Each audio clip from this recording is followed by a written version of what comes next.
Salut Dani, ça va bien? Ouais, ça va, fatigué. Oui, j'ai senti comme tu avais une baisse d'énergie ce matin, pas comme d'habitude. Ouais, ben en fait, là, je travaille depuis la semaine dernière, depuis mercredi passé. Puis, tu sais, je travaille non-stop là, jusqu'au 5 avril, fait que je suis quand même brûlé.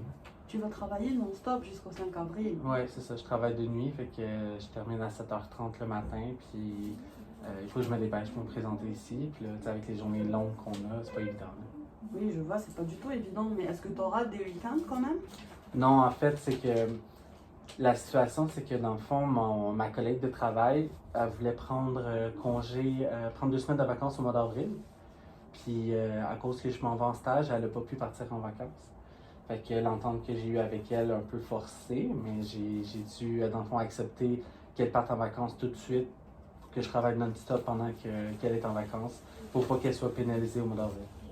Mais je vois que c'est très courageux de ta part quand même de pouvoir comme, arranger ta collègue parce que c'est quand même noble de ta part à la fois parce que tu l'as arrangé pour qu'elle elle puisse partir en stage et en même temps c'est un arrangement que tu as fait une fois que tu seras en stage.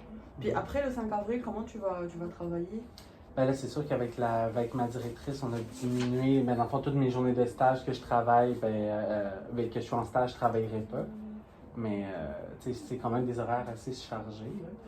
Puis on s'entend, j'ai été plus ou moins forcé à accepter là, qu'elle parte en vacances parce que je me sentais un peu mal dans cette situation-là. Tu sais, la pénaliser de ses vacances annuelles parce que je pars en stage, parce que je suis à l'école, tu sais, c'est pas de sa faute si je vais à l'école.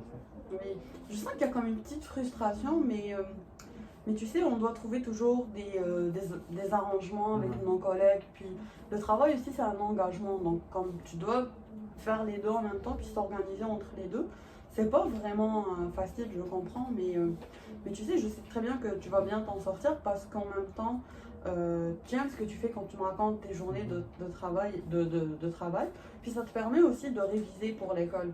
Ce qui fait, ça sera juste peut-être de prendre le temps de te reposer entre l'école et le travail pour pouvoir survivre jusqu'au 5 avril. Mais tu sais, la chose que j'ai moins aimée, c'est que je me sentais comme un peu obligé. Tu sais, parce que dans le fond, si elle aurait quand même pris ses vacances au mois d'avril, il aurait fallu que je travaille pendant 2 semaines non-stop au mois d'avril pendant les stages.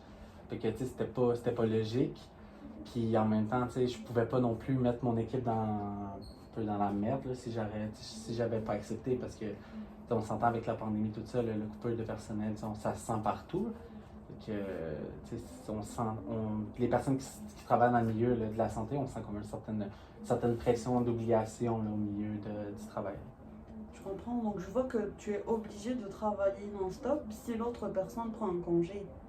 Ouais, c'est ça. Fait que dans le fond, si la personne tombe en congé, ben moi, il faut que je sois là. Fait qu'elle fait l'inverse. Si moi je pars, mais elle aussi, elle va être là. Fait que, tu sais, c'est un peu kiff-kiff, tu sais, c'est un peu dommage parce qu'on s'entend qu'avec le manque de personnel, on n'a pas de marge de manœuvre, là, tu sais, soit les vacances, les maladies.